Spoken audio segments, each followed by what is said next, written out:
कठिन हो जा रहा है। इन क्षेत्रों में लगभग 393 गांव हैं, 26 पंचायतें हैं, 22,000 लोग रहते हैं और इनमें करीब 65% लोग हल्दी, टमाटर और आलू जैसी सब्जियों की खेती करते हैं।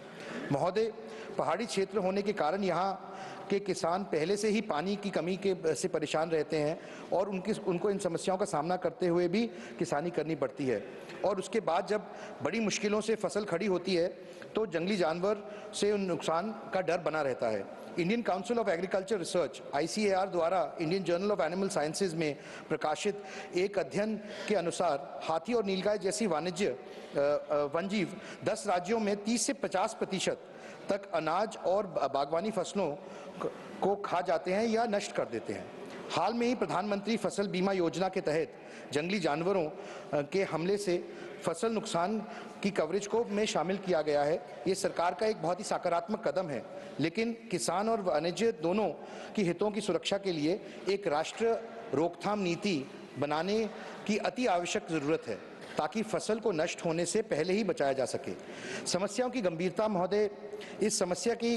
कई गहरे प्रभाव हैं, चाहे आर्थिक नुकसान की बात करें या मानव पशु संघर्ष का जो खतरा है, क्योंकि एक किसान महीनों की मेहनत करके अपनी फसल जब खड़ी करता है और ऐन मौके पर जब उसकी फसल नष्ट हो जाती है तो जो उनके ऊपर आर्थिक और अन्य समस्याएं आती हैं वही जानते हैं। हमें उनका संज्ञान लेना चाहिए और समस्या के जो प्रमुख कारण हैं वो मुख्यतः वन क्षेत्र का सिमटना और संरक्षण उपायों की कमी है। मैं चाहे वो सोलर फेंसिंग की बात करूं या मजबूत बाड़ लगाने की बात करूं, डंगे लगाने की बात करूं, ऐसे अनेकों उपाय हैं जिनसे इन समस्याओं का समाधान निकल सकता है। महोदय, इस गंभीर समस्या का समाधान निकालने के लिए सोलर फेंसिंग एक बहुत ही प्रभावी उपाय हो सकता है और विशेष वाणिज्य प्रबंधन योजना सरकार के वन विभाग और कृषि विभाग के सहयोग के साथ एक विस्तृत योजना बनानी चाहिए जिससे जंगली जानवरों की बढ़ती संख्या का भी नियंत्रण हो सके और समन्वय के साथ, प्रशासन के समन्वय के साथ उनका संज्ञान लिया जा सके, उनकी समस्या का। जंगली जानवरों के लिए वैकल्पिक भोजन इत्यादि भी मुहैया कराया जा सकता है और सामुदायिक भागीदारी का स्थानीय निगरानी तंत्र को भी सशक्त करने की जरूरत है। महोदय, मोरनी हिल्स क्षेत्र की किसानी की ये समस्या नहीं है, जो भी वन क्षेत्र फॉरेस्ट एरिया के आसपास किसानी जहां होती है उनको भी यही समस्या झेलनी पड़ती है और मेरा आपके माध्यम से सरकार से अनुरोध है कि